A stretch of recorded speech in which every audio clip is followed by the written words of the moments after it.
Buenos días, estamos desde Puerto Puerto Berrío, su nombre fue dado el 15 de julio de Berrío. 1875, pero todo empezó en 1801, donde Alexander von El Humboldt señor trazó un croquis oficial del lugar, que en su entonces se llamaba Rafael Remolino Grande, Doctor, hoy en día de llamado Puerto un Berrío. medio de Posteriormente, el ingeniero cubano transporte Francisco Javier Cisneros, tipo constructor de pasajeros ferrocarril de Antioquia, seleccionaría ese mismo lugar para construir el puerto para el estado de fluvial Antioquia, sobre el río Magdalena. puerto En 1865 el gobierno de Antioquia quedó lugar como fracción administrativa y puerto y nombró al gobernante que tuviera Antioquia en ese momento, quien era entonces el general Pedro Justo Berrío. Seguidamente, mediante acto gubernamental de ese año, el puerto recibe el nombre Esta oficial es la de Puerto Berrío. embarcación que se utiliza en el puerto Señor Rafael se para el presenta, desplazamiento de pasajeros a él nivel maneja la turístico, embarcación.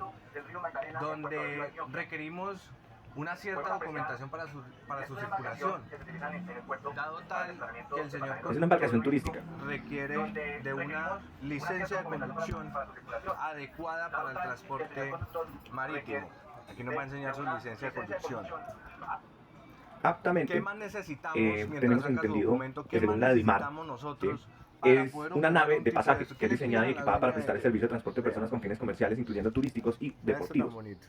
Son servicios Licencia marítima. y naves establecidas, obviamente, desde entidades públicas, Licencia marítima. cuando ¿Qué la nación y necesita las entidades el territoriales, dueño del vehículo los establecimientos y las empresas industriales y comerciales del Estado de cualquier orden podrán prestar el servicio público de transporte marítimo El cuando no sea seguro. prestado por los particulares Listo. ¿El o se seguro presten qué cubre? prácticas monopolísticas o oligopolísticas que afecten los intereses de los usuarios. Ya. En todo caso, el servicio prestado por las entidades públicas estará sometido a las mismas condiciones y regulaciones de los particulares. Esto es una exclusividad del servicio, porque las empresas de transporte marítimo que se dediquen exclusivamente a prestar el servicio de cabotaje no están autorizadas para movilizar la carga internacional. A su vez, las empresas de transporte marítimo internacional no pueden movilizar carga de cabotaje. ¿Cuál es la ruta que se realiza? Venimos con el caso particular de Puerto de Río, ya que no funciona ni ejerce lo que la ley dispone en este tema del transporte de puertos colombianos y la movilización de carga de importación que haya sido desembarcado, exportación de puertos colombianos, ya que hace muchos años dejó de operar. Como podemos apreciar en el video, es un servicio de línea regular, que son aquellas rutas de transporte que obedecen a un patrón y a una trayectoria predefinidas, fijas y estables bajo un contrato de conocimiento de embarque emitido por el barco al cargador. Y también tenemos un servicio de barcos sin trayecto fijo, también conocido como servicio general. Se trata de un servicio de transporte que no se guía por rutas establecidas o por itinerarios regulares, prefiriendo un cambio de transporte de pasajeros o bienes conforme a un criterio más versátil. Esto también es un barco de pasajeros porque está diseñado de distinta forma y con distintas capacidades de pasajeros que van desde lanchas y botes hasta cruceros fluviales. Son cargueros, como más adelante vamos a ver, el tema de carga también, que son los barcos de mercancía que típicamente transportan pocos pasajeros y mucha mercancía generalmente compuesta de envasados, cereales, minerales líquidos y etc. Conforme lo establece el artículo 2.2.3.2.2.1 del decreto 1079 del 2015, el transporte fluvial tiene tres modalidades. Las tres son de transporte fluvial de carga, la segunda es la de pasajeros de transporte de turismo, de servicios especiales y de apoyo social, y la una es el transporte mixto. Según el decreto 1079 del 2015, por entidades adscritas que están a la DIMAR con la Superintendencia de Puertos y Transporte. El artículo 2.2.3.1.4, principios generales. El servicio público de transporte marítimo se presta bajo los principios de eficacia, igualdad, continuidad y seguridad. Y aquí ya vamos a empezar a ver las definiciones y vamos a empezar a ver cuáles son las actitudes requeridas, por ejemplo, cuáles son los documentos o cuáles son las disposiciones que la ley les exige a estas personas para poder operar, circular y a este señor para poder conducir este vehículo. En el video nos va a enseñar el señor la licencia marítima. La licencia marítima, cuando nos adentramos a lo que dice la DIMAR, que es la Dirección General Marítima, la Autoridad Marítima Colombiana, dice que para obtener ese documento que acredita que el tripulante es apto e idóneo para su desempeño a bordo de una embarcación por la Autoridad Marítima Nacional dando cumplimiento al artículo 79 del decreto 019 del 2012. Una vez el trámite pase a verificación de carencia de informes por tráfico de estupefacientes con fines marítimos que harán estado paralizado. Una vez recibida la información de verificación por parte de las entidades correspondientes, inmediatamente se continuará con la gestión, cambiando su estado paralizado a en trámite. Las licencias de navegación con especialidad de transporte solo se expedirán por primera vez a quienes hayan cumplido los 18 años y tengan menos de 50 años de edad. Ese es un plazo de resolución que son de 25 días hábiles. Su forma de presentación puede ser presencial o online. El proceso, este fue el proceso que esa persona realizó para poder manejar este tipo de embarcaciones, este tipo de naves. Él aquí nos va a enseñar su licencia marítima y es donde él se enorgullece de lo que requiere cargar para manejar este tipo de nave, que es la adecuada. Nos vamos con el transporte, mientras él nos enseña su licencia marítima, nos vamos con el transporte marítimo y fluvial. La nave apta, que es la que nos enseña él, es la que cumple con las normas de seguridad, navegabilidad y aptitud requerida para la prestación del servicio a que está destinada y sus características generales se adecuan a la naturaleza de carga que se va a transportar. Aquí ya podemos ver lo que él nos dice. Ah, bueno, vea, otra entrevista. De todas maneras, muchas gracias. Que son como los lo que él conoce prácticamente empíricamente, porque pues técnicamente requiere muchísima más documentación, requiere muchos más permisos y tipo de habilitaciones. El transporte marítimo turístico es aquel que se realiza en una empresa de transporte marítimo o servicio público para trasladar personas con fines recreativos a bordo de una nave o más, de una nave entre uno y más puertos, sean estos nacionales o extranjeros. Su habilitación y permitación de operación para empresas de transporte marítimo. Según el artículo 2.2.3.1.2.1 del régimen, la habilitación y permiso de operación para prestar servicio público de transporte marítimo se regirá por el presente capítulo y por las normas pertinentes del Código de Comercio colombiano, el decreto de la ley 2324 del 84, las leyes ley 105 del 93 y 336 del 96, el decreto 101 del 2000, sus disposiciones reglamentarias y las que modifiquen o adicionen, como el decreto 804 del 2001, artículo 7. En el artículo 2.2.3.1.2.2, procedimiento y terminación de expedición, la empresa interesada en prestar servicio público de transporte marítimo previo a la iniciación del mismo debe presentar a la DIMAR la solicitud en el formato correspondiente de acuerdo con la naturaleza del servicio que pretenda prestar y cumpliendo con los requisitos señalados del presente capítulo. Artículo 2.2.3.1.2.3, que es la vigencia, será indefinida. En el capítulo 2 encontramos el transporte de turismo, que es el servicio cuyos pasajeros a bordo participan en un programa de grupo con escalas turísticas temporales en uno o más puertos fluviales. En su sección número 2 de las empresas de transporte fluvial, con el artículo 2.2.3.2.2.1, la clasificación es por su destinación y servicio. Las empresas de transporte fluvial se clasifican en 1. De pasajeros, se entiende comprendidos el transporte de turismo, el transporte de servicios especiales y el transporte de apoyo social. También en el número 2 de carga y en el número 3 de mixta.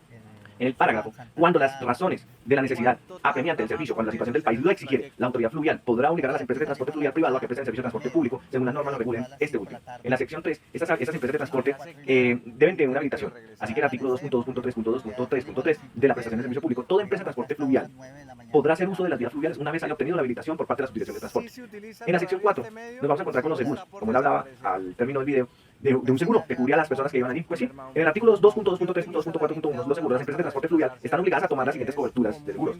Cobertura de responsabilidad civil contractual por daños a los pasajeros o a la carga. La cobertura de responsabilidad civil extracontractual por daños derivados de la actividad de transporte fluvial. Y la cobertura de responsabilidad civil por contaminación de las vías fluviales. El Ministerio de Transporte establecerá mediante la resolución las cuantías mínimas que deberán cumplir las pólizas de seguros a que se refiere el presente artículo. En la sección 5, estas embarcaciones deben tener una matrícula. La aptitud para navegar, que significa que una embarcación, un artefacto fluvial, puede navegar por las vías fluviales de la República, deberá estar matriculado en el libro de registro de la respectiva inspección fluvial, y si se trata de una embarcación mayor o un artefacto fluvial en la inspección fluvial, si se trata de una embarcación menor y está provisto de la perspectiva patente de la navegación. En la sección 6, necesita un permiso de operación. Las empresas de transporte fluvial, en su artículo 2.2.3.2.6.1, requiere que las empresas nacionales y extranjeras de servicio público privado que pretendan prestar el servicio de transporte fluvial deben obtener previamente un permiso de operación expedido por el Ministerio de Transporte, en la Subdirección de Transporte, el cual es intransferible a cualquier título, a excepción de los derechos sucesorales conforme a lo establecido en la Ley 336 de 1996, y obliga a sus beneficiarios a cumplir lo autorizado bajo las condiciones en las establecidas.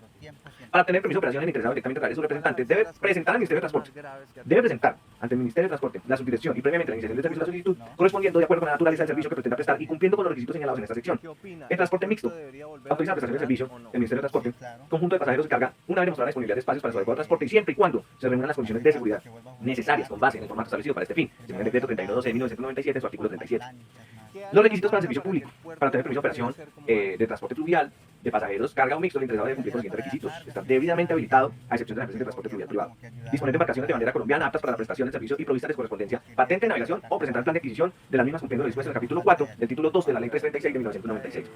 Indicar las rutas, horarios y frecuencias respectivos. Si el servicio incluye transporte de pasajeros, el solicitante debe presentar copia de la inspección practicada a la embarcación por la autoridad fluvial respectiva a la que se determine: 1. La aptitud del transporte de pasajeros; 2. Condiciones relativas a la seguridad de la vida humana en la vía fluvial; 3. Instalaciones y elementos básicos para la comodidad de los pasajeros; 4. Descripción de los equipos de radiocomunicaciones en su estado de operabilidad si la embarcación lo requiere; 5. Copia de las pólizas de los seguros establecidas en la sección cuarta del presente capítulo, decreto 3112 de 1997, su artículo 43.